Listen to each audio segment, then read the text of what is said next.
क्या मुस्लिम समाज इस बार बहन जी के साथ जाएगा? मुस्लिम समाज ही नहीं, मुस्लिम समाज में जो नादानियाँ थी उस नादानियों को दूर करने, क्योंकि मैं आपको बता दूं, आपके दलित चैनल के माध्यम से अगर इस भारत में मुस्लिम समाज का अगर किसी ने भी उद्धार किया है, तरक्की उन्नति दी है, तो बहुजन समाज पार्टी की 4 बार सरकार रही है। और इतिहास भी गवाह कि जो बहन जी ने अपने कार्यकाल में माइनॉरिटी समाज को दिया है, यूनिवर्सिटी दिया, 15,000 मदरसे को एडिट किया है, और ये हर जिला मुख्यालय पर अल्पसंख्यक कल्याण विभाग की ऑफिस बनाया है। और प्रदेश में उत्तर प्रदेश एक ऐसा प्रदेश है जहाँ पे बहन जी ने सबसे पहले माइनॉरिटी समाज के हित के लिए सोचा। बहन जी ने फाइल उठाई, देखा कि जो भी केंद्र से योजनाएं आती हैं वो वित्त निगम में रुक जाती, तो बहन जी ने सबसे पहले उत्तर प्रदेश में अल्पसंख्यक आयोग की स्थापना की। ये बहुत बड़ी उपलब्धि है। और बहन जी ने मानवन मसीहा, कांसीराम, अरबी फारसी उर्दू यूनिवर्सिटी दी है। अलीगढ़ यूनिवर्सिटी के बाद अगर किसी ने दिया है, जब से देश आज़ाद हुआ 75 साल हो गया, बहन जी ने दिया। आप कहते हैं माइनॉरिटी समाज के लोग नहीं जा रहे, माइनॉरिटी समाज के लोग जागे नहीं थे, कैडराइज नहीं थे। और मैं आपको बता दूं कि इस भारत में अगर आज शब्बीर खान आपके साथ। जय भीम साथियों, आप देख रहे हैं दलित टाइम्स। आज मेरे साथ हैं बहुजन समाज पार्टी के कट्टावर नेता शब्बीर खान साहब। स्वागत है सर आपका। जी वेलकम मोस्ट। कैसे हैं आप? बढ़िया, अच्छी तरह से। क्या तैयारी चल रही है बसपा की? बसपा की तैयारी 2022 की, हम लोग कैडराइज कार्यकर्ता हैं, वर्कर हैं। हम बूथ से लेकर सेक्टर तक मजबूत कर रहे हैं। जो आगामी 2017 में हम लोगों से थोड़ी बहुत गलती हो गई थी, उस गलती ना होते हुए भी पूर्ण बहुमत की सरकार हम लोग बनाने जा रहे हैं बहुजन समाज पार्टी बहन जी के नेतृत्व में। जी, अभी मुख्तार अंसारी साहब को बहन जी ने निकाला है, क्या प्रभाव पड़ेगा उस पर मुस्लिम समाज का? कुछ नहीं पड़ेगा, कोई प्रभाव नहीं पड़ेगा।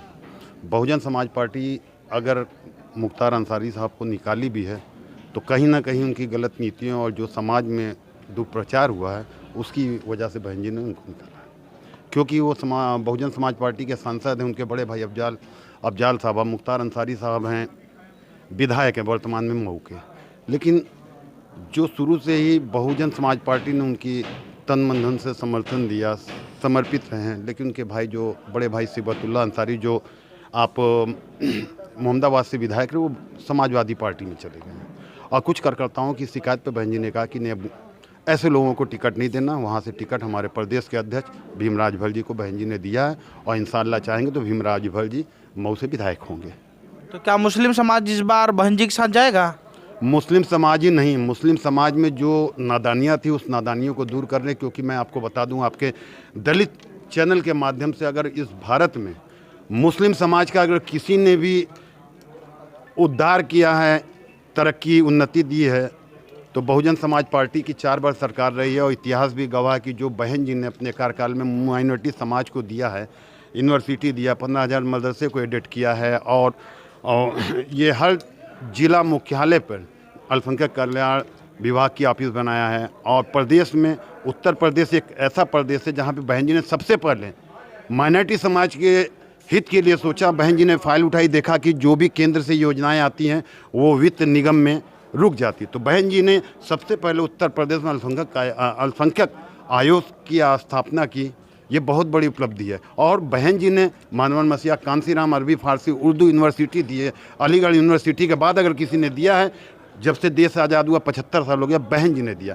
आप कहते हैं माइनॉरिटी समाज के लोग नहीं जा रहे, माइनॉरिटी समाज के लोग जागे नहीं थे, कैडराइज नहीं थे। और मैं आपको बता दूं कि इस भारत में अगर आज शब्बीर खान आपके सामने दलित दस्तक पे बोल रहा है तो ये किसी और की देन नहीं है, हमारे उलमाओं की देन नहीं है। हमारे जो यहाँ नेता थे माइनॉरिटी समाज की, जब देश आज़ाद हुआ था तो उस समय हमारे 3 नेता होते थे, खान अब्दुल गफ़ार का, मौलाना अबुल कलाम आज़ाद, जिन्ना साहब। 14 अगस्त 47 को जिन्ना साहब, खान अब्दुल गफ़ार का तो पाकिस्तान हो गए। देश में संविधान बनना था, और संविधान में एक भी, संविधान सभा में एक भी माइनॉरिटी समाज के लोग नहीं थे। लेकिन बाबा साहब डॉक्टर बी.आर. अम्बेडकर, धन्य हो, जब बाबा साहब डॉक्टर बी.आर. अम्बेडकर ने कहा कि इस देश में अब SC ST समाज और बैकवर्ड समाज के लोगों को संविधान में हक हुकूक मिल गया है। अब इस देश के जब धार्मिक अल्पसंख्यकों की बात की बाबा साहब भीमराव अम्बेडकर ने, तो तमाम मनुवादी सोच, समांतवादी सोच, और जैसे पंडित गोविंद वल्लभ भाई पंत और A.K. ओझा साहब थे, उन्होंने पुरजोर विरोध बाबा साहब का किया था कि नहीं बाबा साहब, आपने ST SC OBC को तो बोला, हम तैयार हैं, लेकिन इस देश में के जो धार्मिक अल्पसंख्यक माइनॉरिटी समाज के लोगों की बात कर रहे हैं एकदम गलत है। तो बाबा साहब उस दिन 24 घंटे संविधान सभा जागी थी।